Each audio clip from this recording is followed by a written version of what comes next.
ODM, first of all, the delegates of ODM unanimously by acclamation endorsed that ODM goes and has conversations with others to form the Azimio coalition, right? And then they also endorsed Raila as their presidential torchbearer. Jubilee on this other side, they also endorsed Azimio coalition. And they said Jubilee does not have a presidential candidate, but they support the candidacy of Raila Odinga.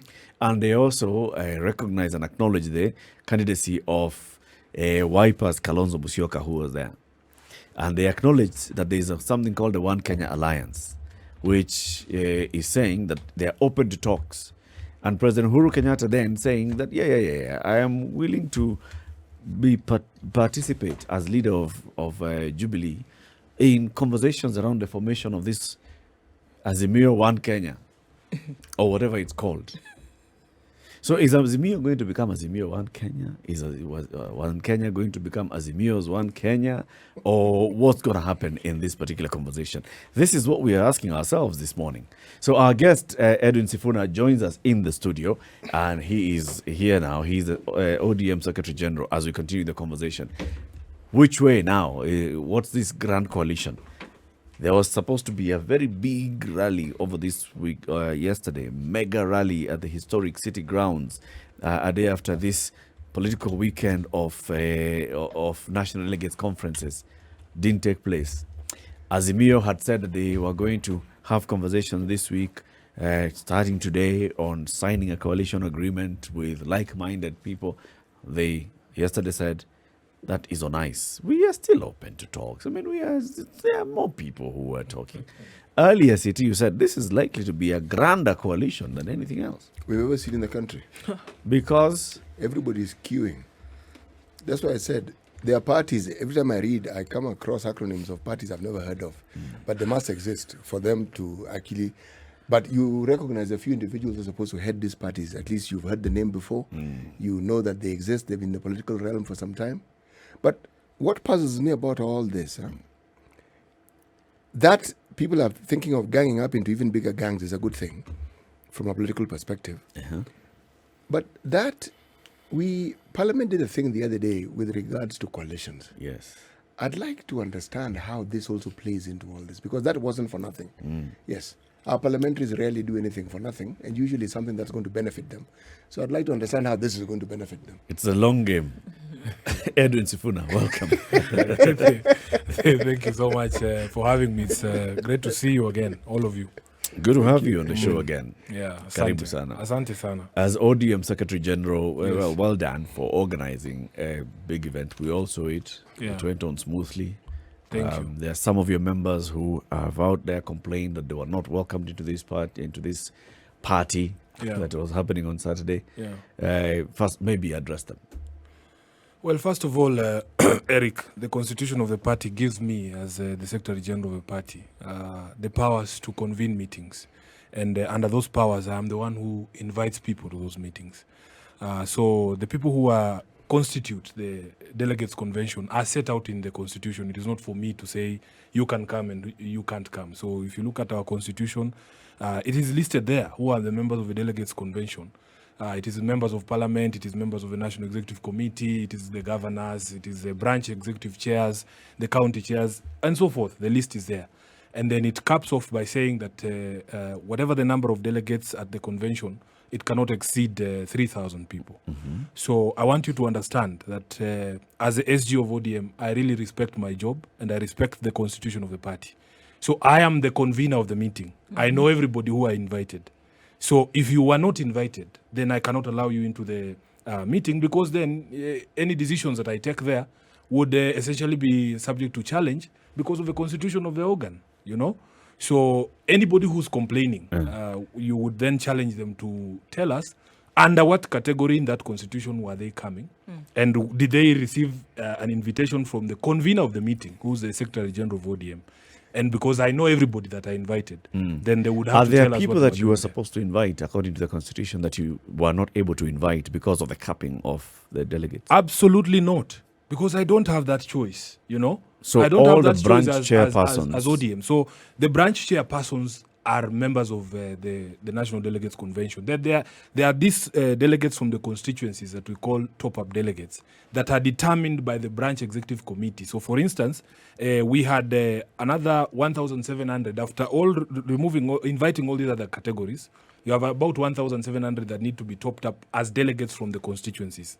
The branch executive committee, so for instance here we are in Embakasi South constituency, the chair of the constituency and his executive committee sit down and say, the Chungwa House has given us X number of top-up delegates. And the top-up delegates are determined according to each constituency, depending on the number of registered members. So if you have more registered members in your constituency, then the more delegates you bring. So a constituency like Kandui, for instance, has over 40,000 registered members of ODM. They brought 30 people as top-up delegates. They were determined by the branch executive committee. I, as SG, cannot lock out anybody who's supposed to be there at that particular meeting. So to answer you in short, there is nobody who was supposed to be there that I didn't invite. Okay. Yeah. So Jimmy Wanjigi should get that.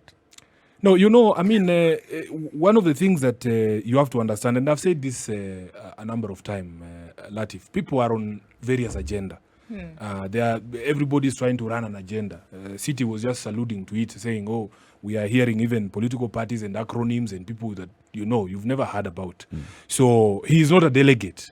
Jimmy Wanjigi is not a delegate because not all life members are delegates. And I will give you the simple reference there that I have told you the Constitution caps the delegates convention at 3,000. As we speak today, ODM has almost 10,000 life members. 10,000 life members. So not all of them can come. So what we want to do right now, because of the interest that we have seen, I probably will propose to the National Executive Committee that we do a meeting of life members. We do a dinner for them because, everybody would like to have a conversation and understand some of the questions that City was asking here. What is going to happen to the party? What is this Azimio all about? We have a duty as the leaders of the party to explain to our members, and especially the life members, because they sustain the party, So, Edwin, what we are doing now. before you have your dinner Yes. with them, perhaps you can tell us what happens to ODM now? Because are we seeing a swallowing up of the party now Yeah. joining this coalition? What happens to all other parties now who are coming and joining this coalition? Is it one grand party or is it just a coalition? What's going on? I think it has been understood that the initial intention of the president and my party leader was to create a platform where we could unify our people. And it is something of a blessing that, in fact, many people are buying into this, grand agenda by these two leaders. And we have opened our doors as ODM. We have opened our hands and our arms. We said, let everybody who buys into this vision, please come and join us. But we as a political party will retain our identity. It was a very emotional NDC, of course, largely because it is our last NDC as an opposition party. So there was all these emotions, the journey that we have traveled as a party, and that we are now at the gates of this great future that everybody was looking for. What is emotional about it is that for the first time, it looks like our party leader will not be on the ballot as an ODM candidate, that he will actually be a candidate for the Azimio coalition. So as far as I understand, he is the only person in ODM who's going to run as an Azimio candidate. EDWIN SIFUNA is going to run for Senate as an ODM candidate. We are going to run candidates for all positions across the country. So we are not going to lose our identity. We understand why this has to be done because we have to accommodate more people. And the law is been changed, the way City was alluding to allow now that coalitions can now field candidates. Previously, City, in 2017, 2013, although we were part of a coalition, the name that appeared on the ballot, the party, was actually ODM. Raila ran as an ODM candidate. Kalonzo ran as a Wiper candidate, though he was Raila's deputy.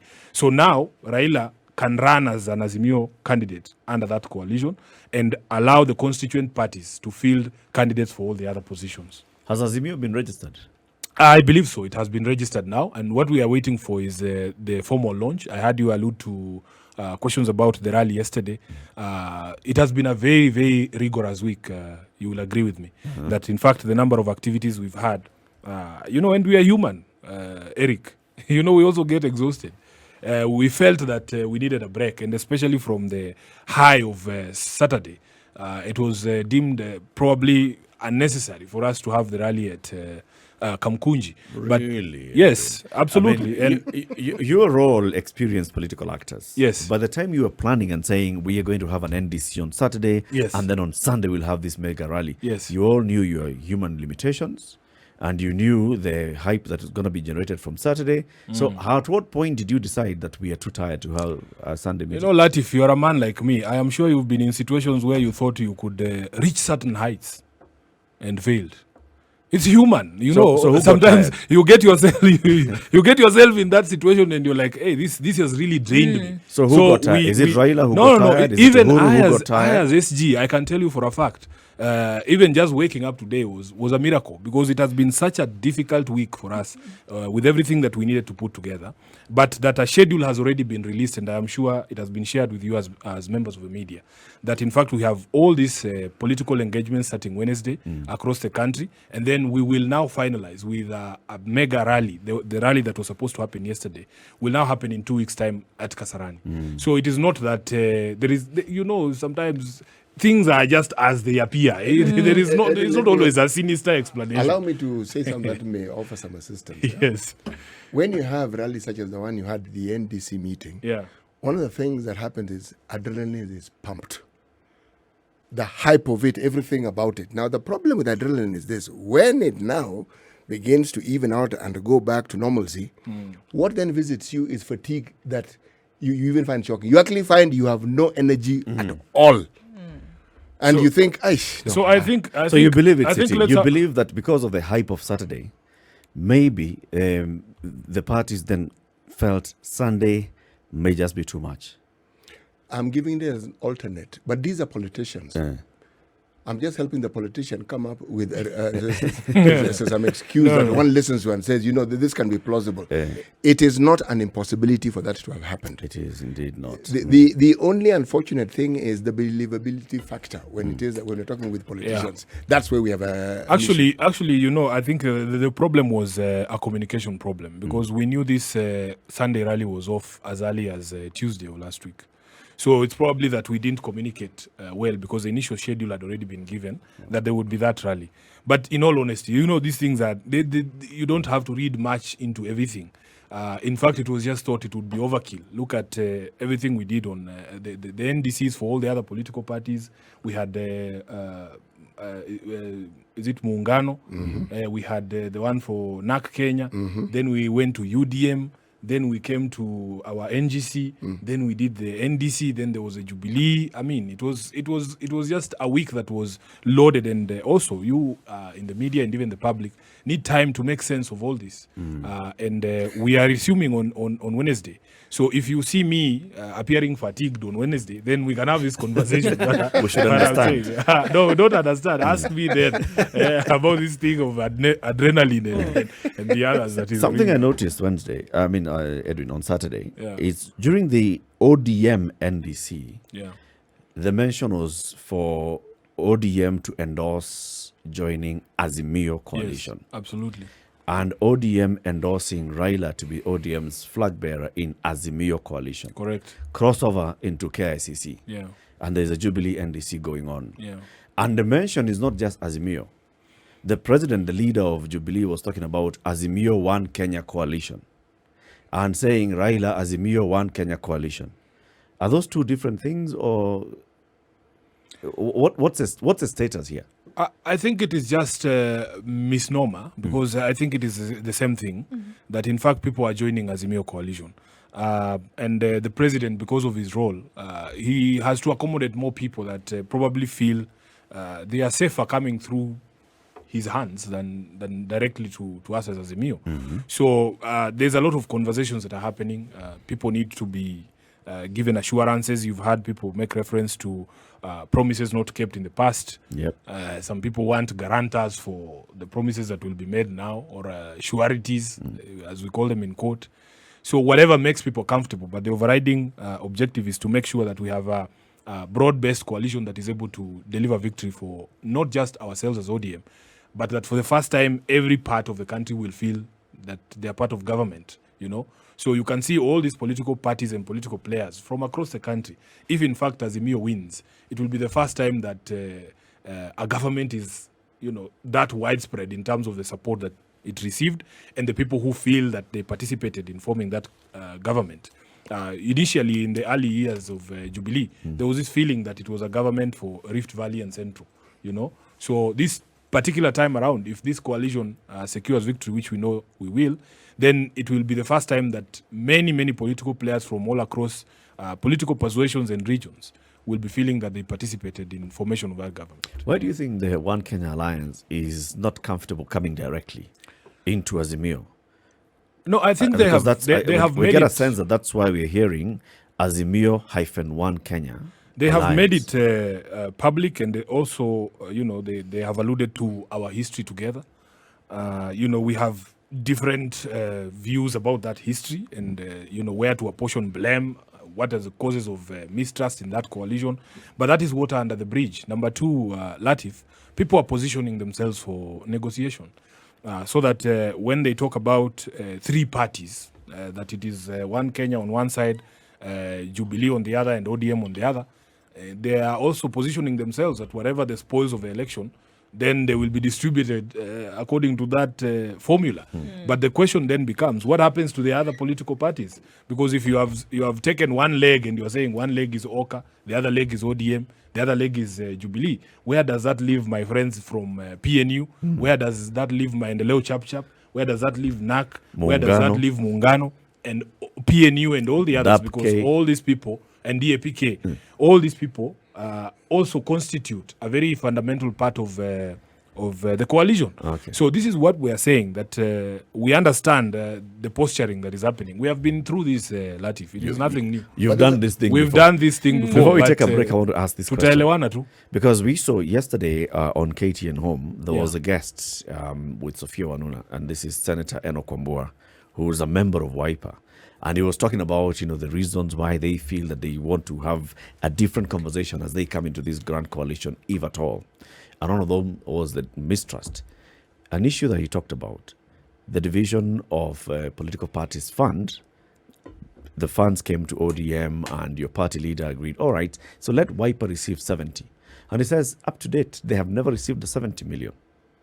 What's the true position? How much have you actually disbursed to WIPA? Senator Wambua is not in a position to know anything about monies disbursed by ODM to WIPA. Many of them don't know. I was at a funeral in Makueni, and Senator Mutula Kilonzo, I think he has been holding this bile for me for a very long time, found the opportunity to now come after me about the same thing. And there was a priest there who was presiding over the funeral who offered to provide the environment and the opportunity before God for me as SG of ODM to deliver documentation showing payments to WIPA. I mean, whether a payment has been made or not is a question of fact. It is not something we can pontificate over here. I have the documentation to show money moving from the ODM account to the WIPA account. How much? This is not something to discuss here. How much? So Senator Wambua would not know. I am telling you that everything that was due to WIPA has been paid. 70 million shillings. Whatever was due to WIPA has been paid. Your party leader said so I have 70 million. I have that documentation. Let me here. ask you in a different way. Did your party leader say that 70 million shillings was due to WIPA? No. Let me tell you the history of this thing. You people want to open up old stories that I didn't really want to go into. Latif, first of all, I need you to understand that legally, from a legal perspective, these people had no claim against us. And this is why, even in the 3 years that we've been challenging them, that if you have a legal claim, take it to court. So the basis of their claim was very simple. When you calculate the money that is going to a political party out of an election, you essentially just add up all the votes received by all the candidates of that party. So you start with the presidential vote, how many were received, and then all the aspirants, the senators, the governors, and so on and so forth. Then you apportion the money depending on that number of votes. Now, these people laid a claim to this money because they can argue, and rightly so, that they contributed to the presidential vote. Are we together up to there? Yep. Now, the problem with 2017 is that we go into the election and then the election results for president are annulled. And the Register of Political Parties says that when calculating money that is going to ODM, they cannot legally use the results of an election that has been nullified by the Supreme Court. So ODM ends up not receiving a single shilling out of the political parties fund out of the presidential election. So where is your claim? Where is your claim? Because you cannot claim the money that is coming to ODM by virtue of the votes received by the gubernatorial candidates, the parliamentary candidates, and the MCAs. And the reason is simple, because you also fielded candidates against us. So when I ran for Senate in Nairobi in 2017, Wiper had a candidate against me. He received 60,000 votes, which votes, if they had given to me to add to my 700,000 votes, not that necessarily I would have won, but the money that would be calculated to come to ODM would include that 70,000 votes. Okay. You understand? Okay. So then they harangue us for 3 years, and we get to a place we say, these gentlemen are soiling our names in the public. Let's just give these people what they're asking for. And we asked them to do a calculation of what they think we owe them. These figures came from them. They came from them, Latif. And there is no legal basis. So when we put the question to NEC, and I remember that NEC resolution very well, we said we are going to give an ex gratia payment. I don't know what ex gratia is in Kikamba. Because people need to understand what ex gratia means. It's not money you can pursue me about. Touché. It is out of the goodwill. It's of your own heart. Absolutely. Sufficient philanthropy. Absolutely. This matters give you a headache. Spice. Our guest this morning is EDWIN SIFUNA, ODM Secretary General and Senatorial Aspirant for Nairobi City County. Higher. You've told us about, moving into the Grand Coalition, Azimio, whatever name it eventually ends up with. But then ODM is not losing its identity. It'll have candidates across the country for various positions. Absolutely. How do you all manage that sibling rivalry? Because that's what now it will become in those seats. Well, I think one of the most important things we have encouraged, even within the coalition and even within the party, when the question of candidates comes up, is a question of consensus. There is a difficulty within the coalition on the question of joint nominations for a very simple reason, that the political parties' amendments that were passed by Parliament require that, in fact, all political parties use only the register of members when conducting party primaries, and that in a coalition, the register for the coalition is the register of the coalition parties, the constituent parties in the coalition. So take the example of a party like DAP. They have been in existence maybe 3 months. They have not had opportunity for them to go out, grassroots outreach, and be able to have solid members on the register. So ODM has been in existence for 15 years. If you take the register of members of ODM for Bungoma County alone, is 90,000 people. So if you take the DAP register for the entire country, they probably don't even reach half of that. So it would be wholly unfair to say, let's conduct joint nominations, yet the law requires that the register to be used will be the register of ODM together with the register of DAP. Our candidates will win every time because we have more members on the register just because of the numbers. So what has been agreed is that each political party should be able to field candidates for whatever position it is that is available, and that conversations can happen where, for instance, it is obvious that the candidate of ODM, say for Senator of Nairobi, SIFUNA is way ahead of everybody else, we can support him. If there is a candidate for a constituency like Roysambu, where we know the demography of the constituency probably supports a Jubilee candidate, we as ODM can say, let's support the Jubilee candidate there. But it is not going to be possible for us to conduct joint nominations for that reason of the register.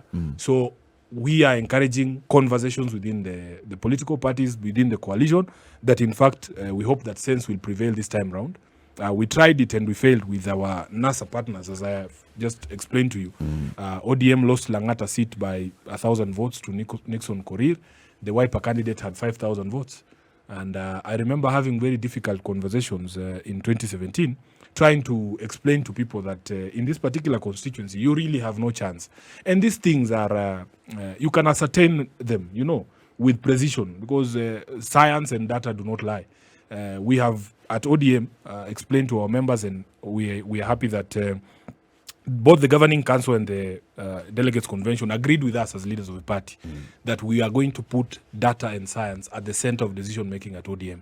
So it is an ascertainable fact that SIFUNA is leading in the senatorial contest in Nairobi. It is something you can ascertain with scientific precision. It's not something to just talk about. So if you are shown the data, and we can invite you to, employ your own pollster, if that is what you prefer, and show us the data. We can always compare. Raila spoke about it at the NGC, and he said we can have 3 pollsters conduct this. We can get an international pollster, 1 local pollster, and 1 African pollster, if that's what you want. And let us compare the data. You know, and the interest of the leadership of the party is to win seats. And when I spoke at that NGC, I said, those who have doubts about science should know that we as a party are interested in winning seats. And we know that if you mess with the science, you will lose, you know. So it is not in the interest of any leader in the party to fudge with the science. So you can't tell us, oh, we don't trust the science. You people might manipulate it to favor people you like. What is the end result if I manipulate the poll? Is that I will lose, because we would want the science to be credible science that we can rely on to make decisions. Yeah. I mean, there was a lot of pizzazz over the weekend, Edwin. And I still come back to that question, and I think I've asked you this many times before, is that where is the mind or the voice of the people in all of this? Because it's very easy to see all of this, and then the voice or the opinion of the people gets lost. Yes. It would appear as though leaders are forging these alliances to benefit themselves. And we cannot run away from that being in the reality of Kenyans' minds. So to ask themselves the question that even if I then go and vote on the 9th of August, that it really will not make a difference. So with all the pomp and circumstance that we saw over the last 3 days, where does the Kenyan fit in all of this? Or Well, is it just about you and leaders who are making sure that you're in the right place? That is a very good question. And if you remember where this journey began, Raila Odinga made it clear that he was not just going to stand up and say, I'm running for president. He went across the country consulting Kenyans on what they wanted to see happen. So the voice of the people, I will take you to the meeting we had in Eldoret for the North Rift counties. And the ordinary farmers who spoke there and said they have had lots of problems in the past few years. They are unable to deliver their product to the National Cereals and Produce Board. It is their own sons who occupy positions of power that have subjugated them. They are the ones importing maize, bringing it across the border, and the local farmer is unable to sell their maize. So all these voices, I was privileged because of my position as SG to be in many of these meetings. I was there in Kakamega, I was there in Eldoret, we went to the coast, and everywhere we went, people were saying, the ordinary voice that you are looking for was there saying that the only person that we believe can actually be able to solve some of these problems is you, Raila Odinga. We are the ones who are sending you as the people of Kenya to be able to tackle these problems for us. So after all that, and you know, people think it's a joke, but in all honesty, and you know, you can refuse to believe me if you want, because believability is a problem with City. It was not always given that Raila was going to run for elections this election year. There were some very difficult conversations that I was privileged to be part of, and that in fact, when he was going around the country like that and listening to the people telling him that, bro, you are our only hope, he had to heed the call of the people. And on the 10th of December, he came and he said, yes, I will do this. Yeah. Even for us as a political party, we had to navigate that, because you will remember that Raila never applied to be our candidate. Yep. Yeah. So where did this come from? We're saying we also cannot be the party that prevents the will of the people from happening. We cannot bring, what do they call official dom and procedure to stop the will of the people. So we as ODM were also constrained to listen to the will of the people, and they said they wanted Raila to be president, and he accepted their call under the Azimio coalition. So our job as a party was to facilitate. So yes, the voice of the people has been part and parcel of this, and you're going to be very happy when you see the manifesto of Azimio come out, because many of the things that people want to see would be in that manifesto. And then the question then becomes, we have had manifestos before, we have seen manifestos before. I want to plead with you to accept the proposition that, in fact, politicians are not the same. You know, you like to say politicians are the same. The politicians are not the same. I can assure there is sufficient historical evidence to point to your this. upbringing is not the same as mine. Your social interactions are not the same as mine. That is what makes who you are. Even your schooling, the places you've been, the people that you've... There are people who are just predisposed to telling lies publicly, and they feel nothing about it. I mean, it comes naturally from them. Somebody can stand up and say the road from Kakamega to Bungoma through Musikoma is complete. And I live on that road, city. That's where my rural home is. I can assure you that road is not complete. So you will not see that sort of rubbish from us. That in fact we can make certain pacts with the public to be able to deliver free universal healthcare, for instance, primary education, secondary education, all the way to tertiary education, and to be able to have a social protection fund, a floor beneath which not a single Kenyan can fall. And they tell us, how are you going to do this? You know, Edwin, there's one problem with what you're saying. Yes. Just one. Every politician says the same thing. Not in so many words. Yeah. They come up with all sorts of statements, catchwords that are appealing, but they're saying the same thing. Now, what I also consider unfortunate is this. Everything you've said about the differences of individuals, I used to believe in. In fact, I was among the people who say, no, but the politicians are different. Unfortunately, this particular slew of parliamentarians that we have and the Senate, they robbed me of my faith completely. Because every time I would think that they would be in a position to make a decision that in my mind would evidently help the Mwananchi, I see something completely different. It happened so often that I decided, you know something? I think if I lump these politicians into just one basket, it's easier for you to carry on my mind. Yes, it's much easier on my mind. So when the exception comes along, I say, oh, that's an exception. But by and large, it is a position that I will not move away from because it took me time to get there. Yeah, so I mean, the proof of the pudding, as they say, is in the eating.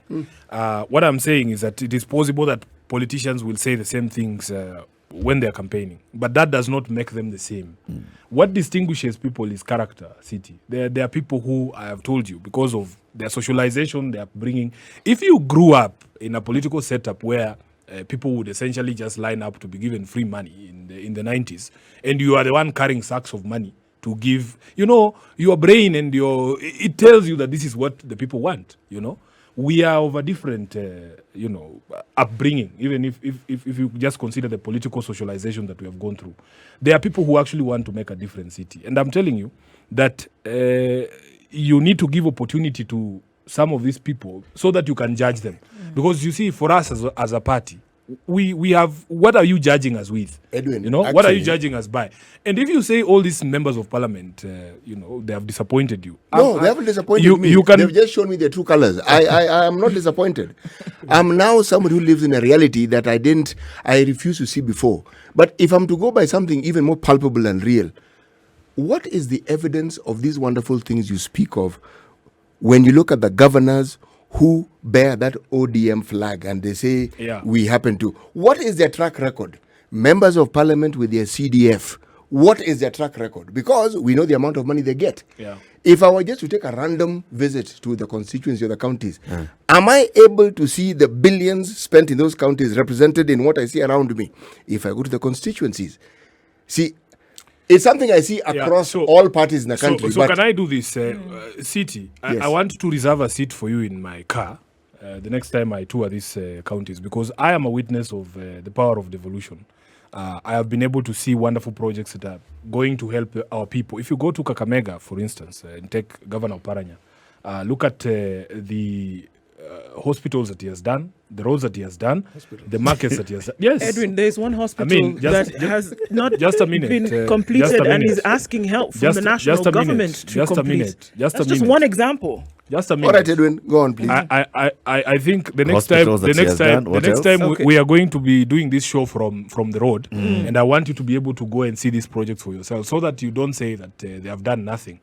When it comes to healthcare, the ODM governors are way ahead of everybody. Look at healthcare in Mombasa, in Kilifi, even during the pandemic, the management of... No, these are not things you can lie about. Again, these are things that are ascertainable. So, City, I want to persuade you to come with me to see these things for yourselves. It is not that they have done 100%, but devolution is working. Devolution is working, and these people have been able to implement a few things that have, brought about very serious changes for the people. I was in Makueni recently, not Makueni, Machakos and Kitui. Although they don't, come from ODM necessarily, but I was very impressed. The governor of Machakos, he was launching his 670th borehole in the county. And I went there to see for myself this 670 boreholes for the people of Machakos. And there was one lady there who spoke, and she said, we used to leave our house at 4 a.m. just to go to look for water and come back at 2. And now she has a tap right outside her house. That is the difference that devolution is making in people's lives. We went to Kitui to see the launch of I think it is Mutomo branch of Kikotech.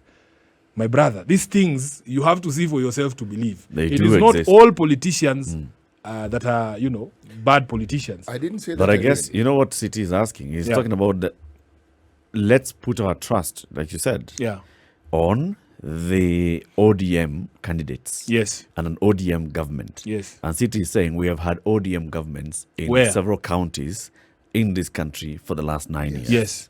Can we say that those ones stand head and shoulder above the others? But I have told you, I have given you the examples of Kakamega. Machakos, I have given you I've given you Kilifi. I've given you Mombasa when it comes to healthcare. I've given you Kakamega when it comes to roads. You can go to Kisii and see the work that has been done. I mean, my question wasn't the work that has been done. The amount of monies that they have received in the years they have been there, do they represent the development that you see? That really was my issue. I assure you that there is a feeling across the country that both the national and county governments have not done 100% what was expected of them. 100. Why don't we get That's to what 50? I'm telling you. That's what I'm saying. Yes. So you cannot blanket or wholesale condemn. There are things that have been done. There are things that have worked. And there are reasons why certain things have not worked. So if you engage with these people, you'll be able to understand where the problems are. Instead of just saying these people are all useless and they are all the same. No. There are challenges that we have had. Edwin, those are not my words. No, I'm paraphrasing. But I'm saying it is possible for us as a citizenry to engage with the issues that these people have faced that have prevented the. I agree. Yeah, that's what I'm saying.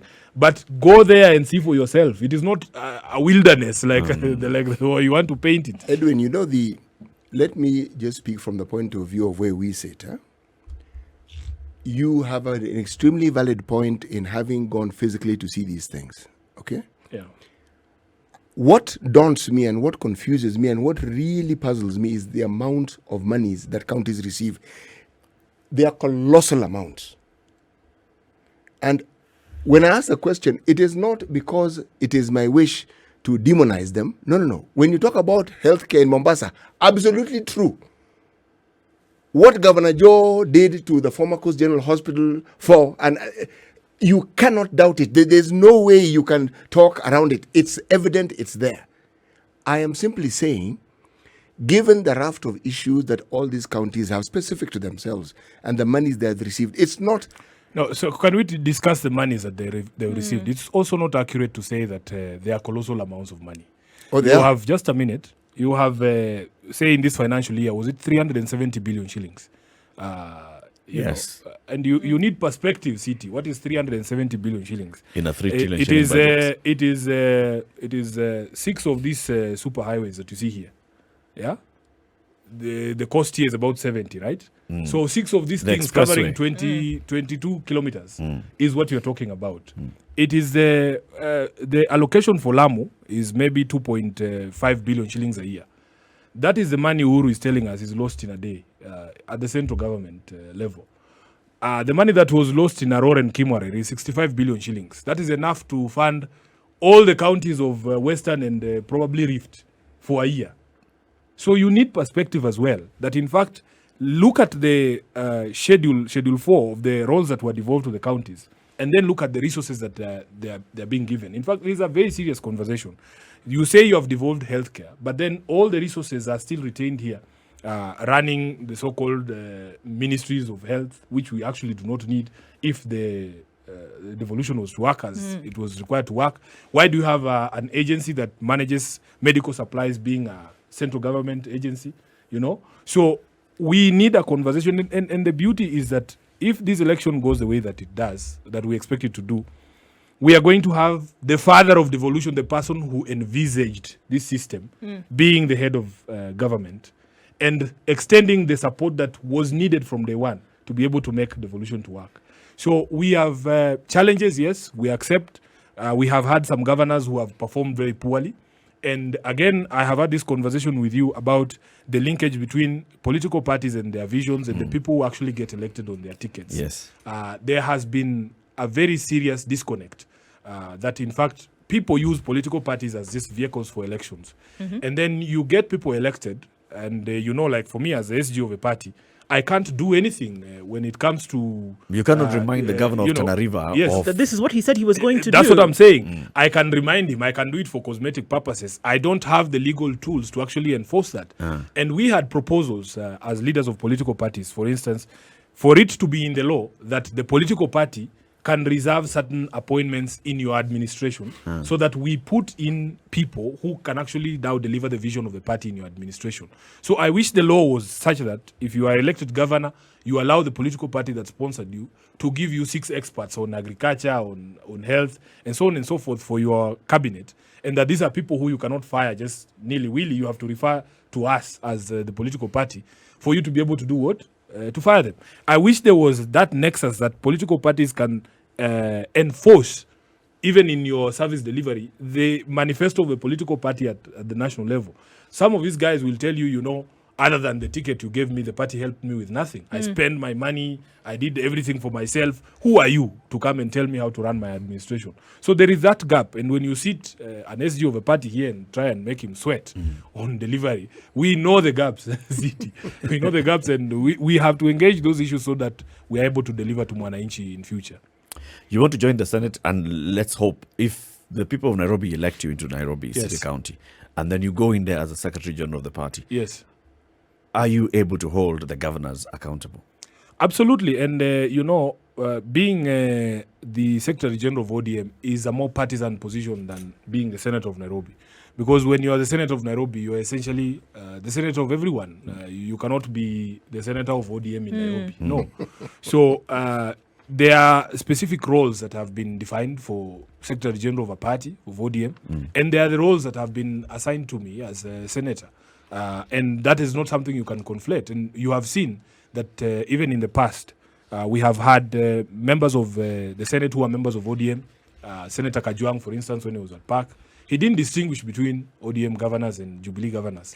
Because the job is a job, and you have to do right by your constitutional mandate. Right. You have seen in other instances, when there were issues in the County Assembly of Nairobi, and we gave communication that, in fact, as a party, we cannot interfere with the constitutional mandate of our members of the County Assembly that they were given by the people, Yeah. So there is that distinction, and I'm very clear in my mind that I can be SG of a party. We have a chairperson of ODM. He is also the minority leader of the party in the National Assembly, and he does his job. He does his job. Absolutely.